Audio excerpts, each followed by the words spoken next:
Hey everybody, welcome back to another episode of Chasing Frets. My name is Jason Shadrick, and if you joined us on Monday, you'll know my co-host this week is Andy Ellis. How are you, man? I'm doing well, thank you. I hope everyone else is too. Yes, and this week our guest is Jeff Daniels, the actor, who also has a new album that came out recently, so we thought we would get a different perspective on guitar playing and have him as a guest. And today's episode, I really wanted to focus on the elements of where guitars and movies come together that only somebody like Jeff Daniels can tell us about. Yeah, yep. You know, there are things that Andy, you and I see when we see somebody play guitar in a movie that we can pick out, whether it's a weird chord shape or you can just tell they're just doing a poor job of faking it. But there are some things that an actor sees that only they can pick up on because they've been there and they've been on set and seen how the sausage is made. They do, and Jeff tells us a bit about the recipes for said sausage. Yes, and I'm a huge Newsroom fan, and there's one specific scene in that I wanted him to kind of break down, and I gave him kudos because I felt that scene was accurate. And so he tells us the story behind that. So so this is a super fun episode. You can hit us up at chasingfrets at premierguitar.com. So let's jump right into guitars and movies with Jeff Daniels. Today's episode of Chasing Frets is brought to you by the new Taylor GT. The GT is the latest acoustic guitar innovation from Taylor. It features a reduced scale body shape made with all solid tone woods. With its accessible feel and punchy tone, the GT offers an exciting playing experience for any guitarist. For more information, visit taylorguitars.com. Jeff, welcome back for our next episode, and it's so rare that we have an actor on the podcast as well as a serious guitar player, but one of the questions I really wanted to ask is us as guitar players who aren't professional actors, when we see guitar playing in movies, there are things that we notice that the average moviegoer might not. And two famous examples. One is the guitar that Marty McFly is playing in Back to the Future. Is that at the time of that high school dance wasn't invented yet. You know? And a second one that caught my eye just recently is in the finale of the Newsroom, when you guys are playing the Tom T. Hall song, and you're playing one, and Jim walks in and grabs the other guitar, and he has a capo on the 4th fret and reaches for a C chord, which is, and I'm hope maybe it's to your credit, which is musically correct because you're playing in the key of E. And so with that scene in particular, did you say, hey, let's put a capo on the 4th fret? Were you the on-set guitar consultant for that scene? No, not at all. That was Gallagher Jr. That was Johnny. We recorded that. That was all pre-recorded. That was the playback. They had gotten us in the studio and recorded that, John Gallagher and myself. And so we were playing and we were singing. So it was just a matter of hitting playback. But no, it wouldn't surprise me that Johnny knew where to put that capo because that's how we played it. Yeah. Because that seems to me like the perfect spot for like a flub up where somebody says, oh, yeah, let's put a capo on that guitar, and it's at the 1st fret. Oh, God, yeah. You know? Yeah, well, here's the thing on that was that Sorkin had written the song in. And so, oh, cool. And we had on Newsroom, like the 3rd episode of the 1st season, I walked into Will McAvoy's apartment for the first time. You know, as you're going and shooting, you find out things about your character. And, oh, this is his apartment. Okay. And then there were 2 acoustic guitars over, one electric, one acoustic. And I go, can we get Martins? Because I love Martins, and, I'd rather have Martins than, and they go, well, we called Martin, and they said no. And I said, oh, okay. So I called Martin, and I, knew someone there. And I had this guitar that they were making, and, this custom artist edition. And they said, sure. So they sent 2 out. And now we've got the Martin. So now in Sorkin, I said, Aaron, he goes, yeah, I know. I said, okay, let me know if you need it. And then about episode 7, there's Gallagher and myself playing, whatever it was, Jonathan Edwards' Sunshine, I think. at a party where McAvoy had medicinal marijuana brownies and had too many. Also, the episode where Obama kills bin Laden and McAvoy has to go on and call and break that news completely stoned. Yeah. But that was we knew we were going to play him, and the one in the episode 7 was, I think they had 3 or 4 cameras going, so we could play live, and that's easier. Certainly, anybody who's played to playback with just a little earwig in your ear, which is how we did the finale, is tougher. Especially since in the finale, the Tom T. Hall song, the production wasn't happy with the tempo that we recorded it at. I mean, Buddy Miller came out and kind of supervised, and they were in there, and everybody heard it, and this is what the tempo is. Great, yeah, good, and all right. And then that's it. Now we're going to shoot it 2 weeks from now. We get on the set, we find out that production was unhappy with the tempo and that they've sped it up about halfway through. So you're doing playback and at this tempo, and then because production just felt it was recorded too slow, they're going to speed it up now. And you might notice that. It might be by a half a beat or so, but that was the trickier part of that finale thing. Wow. But yeah, we were really playing. I can see where people be upset. I'm always, as a guitar player, looking at their hands to see if they're really playing that, well, or whatever. When you mentioned that, in that scene, Gallagher, the way it's edited, you kind of don't always get to see a full view of his left hand. Where the camera is kind of right on you, you see you nailing the chords. So I was just curious if he was just kind of like strumming along in the background, but he had the capo in the right position, or if he was actually playing. It's good to hear he was actually playing. The only thing is that would make a difference, because the one thing that we don't want, Johnny and I both didn't want, was if it's supposed to be an F-sharp 7, please make sure that my hand is playing the F-sharp 7. Don't cut it because you think this is a better shot and I'm not really singing and I'm really not playing that at all. Don't do that. But you're at the mercy of however they want to cut it. So that may be having an editor in the editing room who knows music and wanted to use a shot of Gallagher, but didn't want to show that it was from a different part of the song, and so they hide his hand so he doesn't look bad. Because Johnny played it. I mean, we both played it, and we let it be known, not that they'd listen, but we let it be known that please, if you do nothing else, please show me playing the correct chords when I'm supposed to. Because I learned them and I played it. This is the type of stuff that even the most seasoned of guitar players don't pick up on when they're watching scenes like this. Just last week, I was doing a podcast with Lyle Workman, who does a lot of soundtrack music for a lot of the Judd Apatow movies.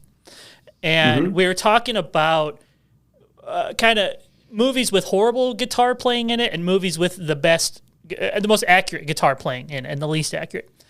And he said, and he's soundtracked a ton of movies.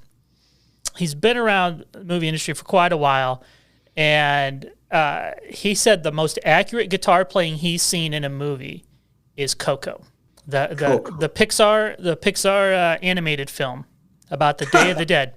And my kids were watching it, just happened to be watching it the other day, and I kept watching it, and they had the details in the hands, like even as far as like when they're barring chords, how the fingers kind of arch when they bend, like they really, really had it down. I don't know who would have been their responsibility, if there was a guitar guru on site or around to help the animators or whatever, but they really nailed it.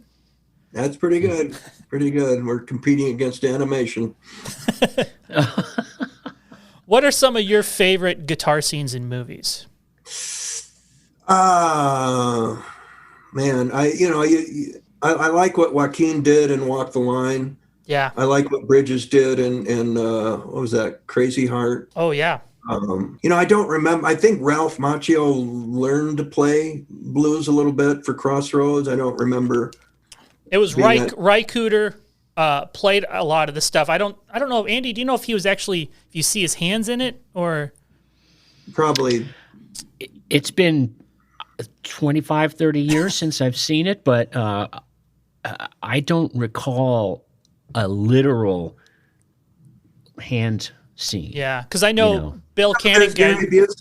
Gary Busey and Buddy Holly. You know, I mean, people Oh, yeah, can look at yeah. that. I have a feeling Gary went to school on that. Yeah, it's doable. You know what's you know, like I have this series coming up where I'm the kind of this guy who's living kind of by himself, and they wrote a guitar in, and so I've got this old beat up 40s something, and eventually I hope that there's a way to kind of shoot something where it can be underscored, where I'm doing the scene, even fire 3 cameras at me to cut back on the editing, and just have me underscore it underneath this monologue or something. That would be, I like stuff like that, versus the man, you know, the acting to playback thing, which is usually the case. Nothing like a live acoustic guitar, you know. That isn't kind of got production all over it. Yeah. I don't know. We'll see. But that's, I don't have a long list of great guitar movies. It's such a difficult instrument to learn, and you're usually, you know, what was Sean Penn in the Woody Allen movie? Was he playing Django or something? Yeah, Sweet and Lowdown. Yeah. So I mean, my guess is Sean really went to school on that and really worked hard to be playing what Django played, and with just the 2 fingers, right? Or the Mm-hmm. So it's so hard to just pick up and kind of learn. I was watching TCM Movie Channel the other night, and what was it? In the Good Old Summertime, Judy Garland and Van Johnson. And Judy Garland starts singing this song, and Van Johnson's playing the piano, and he's just slapping it like he's slapping a baby's butt. It's not even, I mean, there's not even any attempt at all. So, Which you can also see on a lot of like music award shows nowadays. That same kind of technique. Yeah.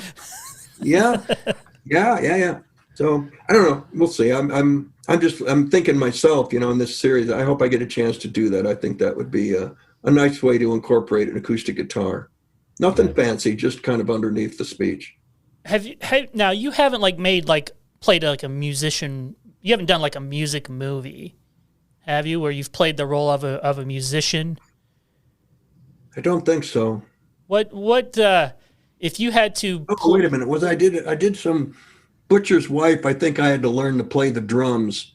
Oh. And that was square peg round hole. Oof. And that was, and I had to learn a Gene Krupa thing. Wow. But other than that, yeah, it was. I don't think I have. No.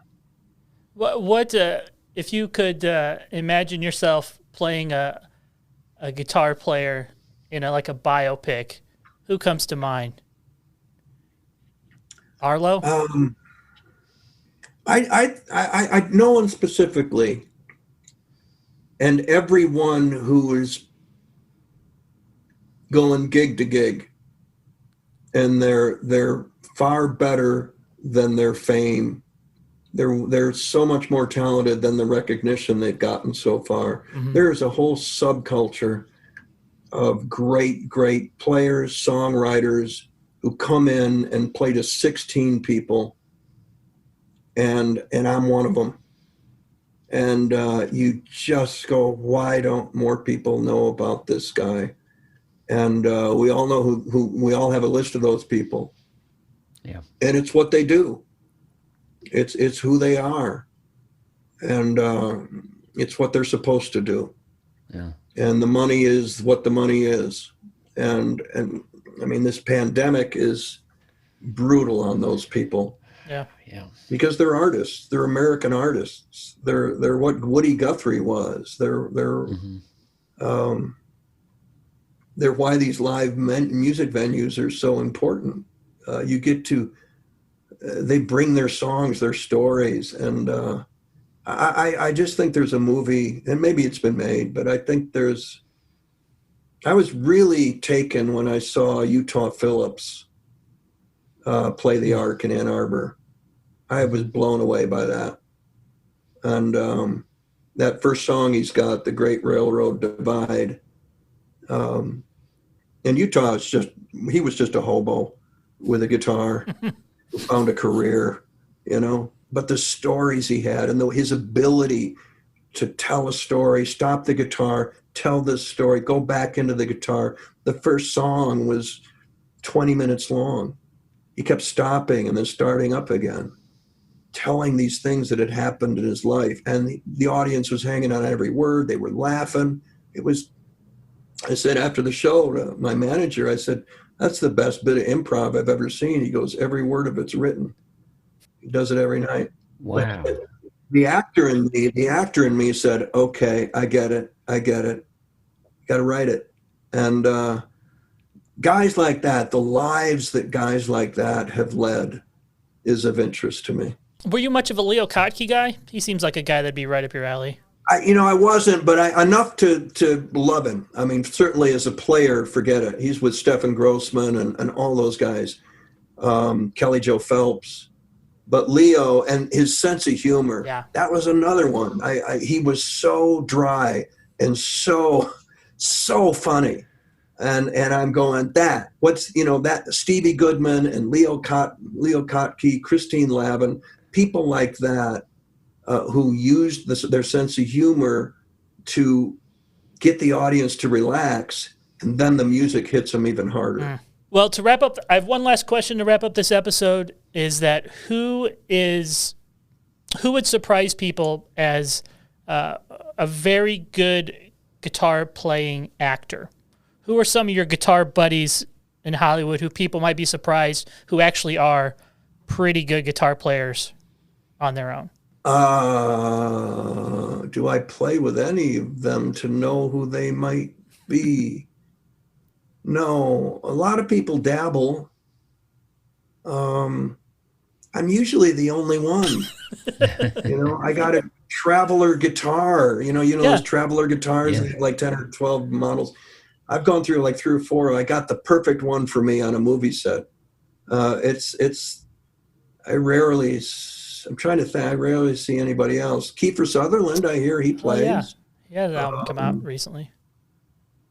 Yeah, so it's all, we're all working from the same. I'm thinking there's this underground guitar network in Hollywood where you guys hang out on Sunday afternoons and jam. Well, there may be. I live in Michigan, so that kind of, I wasn't able to sustain my membership. So I imagine there is. There are a lot of great musicians who are actors, certainly in New York. There are probably some people that get together and whip out the guitars and, off we go. I just never went to those parties. I just played the guitar on my back porch for 30 years. That's all I did. Well, that's definitely their loss, Jeff. So thanks again for hanging with us and showing us and telling us some of the secrets of when we see guitar scenes in movies and TV. I'm gonna go back and now watch those scenes in Newsroom and see if I can pick up on those things you were telling us. So thanks again, man. You bet.